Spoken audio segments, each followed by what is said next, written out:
course, there were turning points of defining consequence. We're today at a turning point. Our national debt and liabilities threaten to crush our future. Our economy struggles under the weight of government and fails to create the essential growth and employment that we need. At the same time, emerging powers seek to shape the world in their image. China with its model of authoritarianism, and in a very different way, jihadists with Sharia and repression and terror for the world. This is an election of consequence.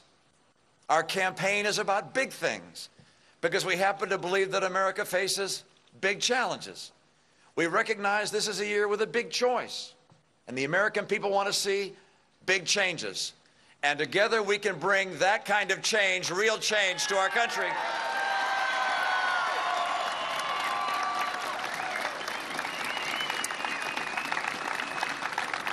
You know, 4 years ago, candidate Obama spoke to the scale of the times. Today he shrinks from it, trying instead to distract our attention from the biggest issues to the smallest, from characters on Sesame Street and silly word games to misdirected personal attacks he knows are false. The president's campaign falls far short of the magnitude of these times, and the presidency of the last 4 years has fallen far short of the promises of his last campaign. 4 years ago, America voted for a post-partisan president, but they've seen the most partisan of political presidents, and Washington is in gridlock because of it. President Obama promised to bring us together, but at every turn he sought to divide and demonize. He promised to cut the deficit in half, but he doubled it. How about his budget? It failed to win a single vote, either Republican or Democrat, in either house of the Congress. He said he would reform Medicare and Social Security and save them from pending insolvency. But he shrunk from proposing any solution at all. And then where are the jobs? Where are the 9 million more jobs that President Obama promised his stimulus would have created by now? They're in China, Mexico, Canada, in countries that have made themselves more attractive for entrepreneurs and business and investment, even as President Obama's policies have made it less attractive for them here. And so today his campaign tries to deflect and detract, to minimize the failures, and to make this election about small, shiny objects. But this election matters more than that. It matters to your family. It matters to the senior who needs to get an appointment with a medical specialist but is told by one receptionist after another that the doctor isn't taking any new Medicare patients because Medicare has been slashed to pay for Obamacare. It matters to the man from Waukesha, Wisconsin, I spoke with several days ago. And what were supposed to be his best work years, he used to have a job at $25 an hour with benefits and now has one at $8 an hour without benefits. It matters to the college student graduating this spring with $10,000 to $20,000 in student debt, who now learns that she'll also be paying for $50,000 in government debt, a burden that'll put the American dream beyond the reach of so many. It matters for the child in a failing school, unable to go to the school of his parents' choosing because the teachers' union that funds the president campaigns opposes school choice. The president's campaign slogan is this: forward. But to 23 million Americans struggling to find a good job, these last 4 years feel a lot more like backward. We can't afford 4 more years like the last 4 years.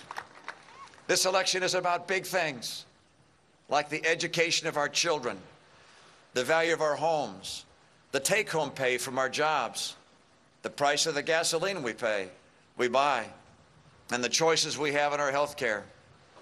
It's also about the big things that determine those things, like the growth of the economy, the strength of our military, our dependence on foreign oil, and America's leadership in the world.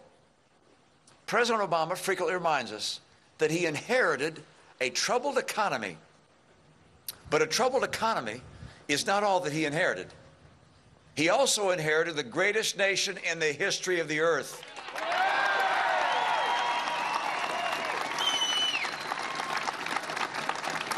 He inherited the most productive and innovative nation in history, He inherited the largest economy in the world. And he inherited a people who have always risen to the occasion, regardless of the challenges they faced, so long as they've been led by men and women who brought us together, called on our patriotism, and guided the nation with vision and conviction. Despite all that he inherited, President Obama did not repair our economy. He did not save Medicare and Social Security. He did not tame the spending and borrowing. He did not reach across the aisle to bring us together. Nor did he stand up to China's trade practices or deliver on his promise to remake our relations with the Muslim world, where anti-American extremism is on the rise. What he inherited wasn't the only problem. What he did with what he inherited made the problem worse.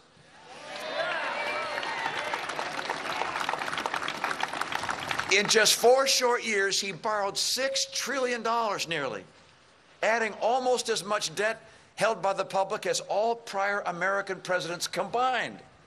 He forced through Obamacare, frightening small business from hiring new employees and adding thousands of dollars to every family's health care bill. He launched an onslaught of new regulations, often to the delight of the biggest banks and corporations, but to the detriment of the small, growing businesses that create 2/3 of our jobs.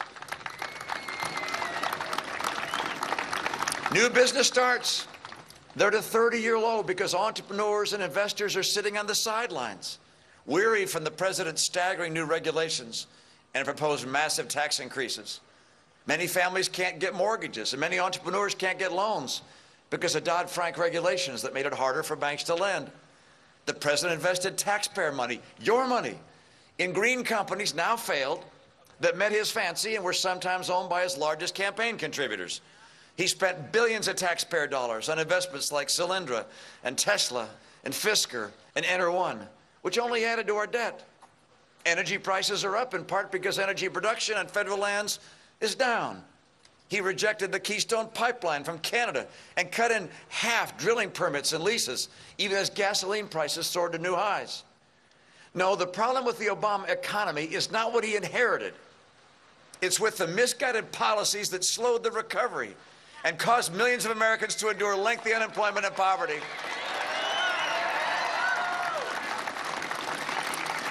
That's why 15 million more of our fellow citizens are on food stamps than when President Obama took office. That's why 3 million more women are now living in poverty. That's why nearly 1 in 6 Americans today is poor. That's why the economy is stagnant. Today we received, by the way, the latest round of discouraging economic news. Last quarter, our economy grew at just 2%. After the stimulus was passed, the White House promised that the economy would now be growing at 4.3%, over twice as fast. Slow economic growth means slow job growth and declining take-home pay. That's what 4 years of President Obama's policies have produced. Americans are ready for change, for growth, for jobs, for more take-home pay, and we're going to bring it to them.